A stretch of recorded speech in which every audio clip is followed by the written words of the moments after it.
persons that are out for the buyer's interest is the realtor for the buyer and the attorney for the buyer.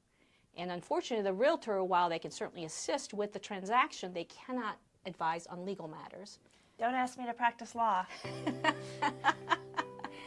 Hi everyone, I'm Jamie Alden with Berkshire Hathaway Home Services Central Illinois Realtors. And today I am joined by one of my favorite attorneys, Jenny Park with Meyer Capel. Now Jenny specializes in real estate. Like pretty much all the law that Jenny does is real estate related. If there's dirt, she's all over it. So Jenny's your girl. There's a common misconception that in our area that buyers do not need an attorney. And I always tell my clients that it is in their best interest to have an attorney and highly, highly recommend having an attorney. And so wanted to have Jenny here today and we can kind of go over some of the things that a buyer attorney does in our local area. So Jenny, thank you so much for joining us. Thank you for asking me. Yeah, and so do you mind sharing some of the things that a buyer's attorney does in a real estate transaction? I can do that. Typically, the contract will come to me in a residential transaction because it's essentially on a pre-approved form where basically the realtors and the bar association have agreed on the form of the contract. So once I get the contract, then I will essentially make the initial contact to the buyers to explain to them my role and how it works throughout the transaction. I'm available throughout the entire transaction for any legal matters that come up because obviously realtors can't practice law. And so probably the most important things that the buyer's attorney does is review of title, which is really important because essentially there is no one that is looking out for the buyer's benefit other than the buyer's attorney.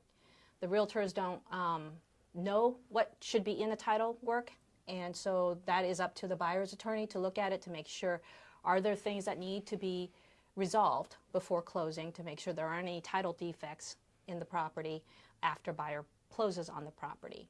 And then the buyer's attorney will also look at the closing documents that are prepared by the seller's side and make sure that everything is essentially what needs to be for the buyer. And one of the things that buyers don't realize is how they need to take title to the property. Mm-hmm. It is very important that buyers take title correctly, and not just in the names, but essentially how you take title. And typically, as a husband and a wife, you can take it if it's going to be your marital home as tenants by the entirety. And those are types of things that I would explain to a buyer as to how they should take title to the property. Because if you ask a buyer or a realtor without an attorney represents a buyer and says, how do you want to take title? Buyers don't know. They will say, well, how am I supposed to take it? Mm-hmm.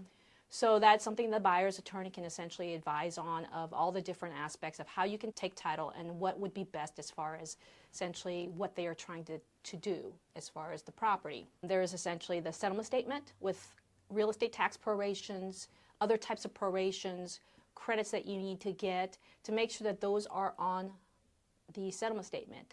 Yeah, and that's huge. That's exactly right. And I'm going to tell you an example of I recently had one where essentially the seller's attorney ordered the title work. The property was on 2 parcels, and one of the parcels was completely missed.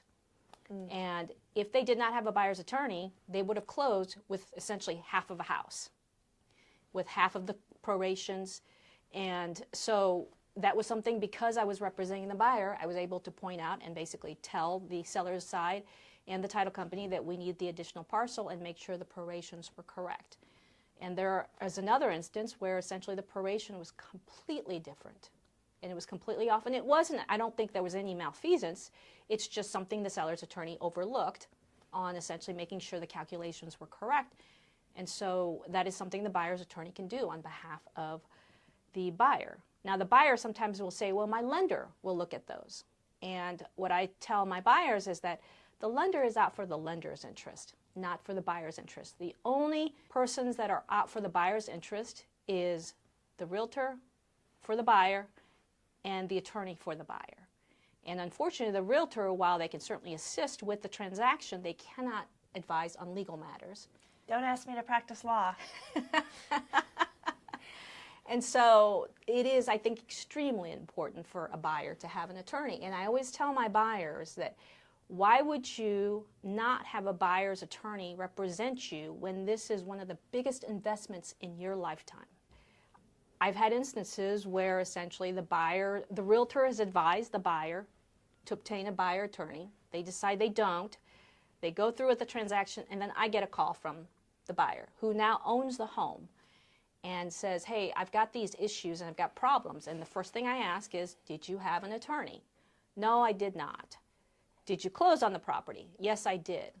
Well, then at that point, it's going to cost you a lot more money to try and undo things, and some things cannot be undone.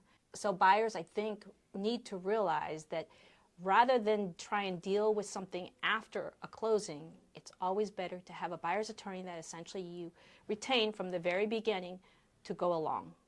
Mm-hmm. And I've also had instances, and I think other attorneys in this community will tell you that they no longer like to have someone retain them on the day of closing, because there are buyers who will essentially call me and say, hey, I have a closing at 1 o'clock, and they're calling me at 9 o'clock to say I have a closing at 1 o'clock and I've got problems. Unfortunately, most attorneys will not represent you because essentially there's liability in that, because we don't know what's happened and transpired. So I think it is extremely important for a buyer to have an attorney, and sellers have to have an attorney because they have to prepare documents. In my opinion, that buyers need an attorney more than the seller does. Right, and then the buyer is just dependent on the seller's attorney. And if the seller's attorney is takes care of the seller's interest. So if you're depending on the seller's attorney, as like, you mentioned the prorations and various things, it's good to have multiple attorneys looking at that and making sure that those calculations are correct. Correct. And that, the things that Jenny listed, that's just with like a typical transaction. That doesn't even necessarily, so then what happens when there's final walkthrough issues and you don't have an attorney and various things? Like, there's just so many reasons why it's really in your best interest to have a buyer's attorney. I would agree. Well, Jenny, thank you so much for coming here today and doing this video. Well, thank you for asking me. Yes, I really appreciate it. It was a pleasure. And as I said, Jenny's one of the best out there. Thank you for watching.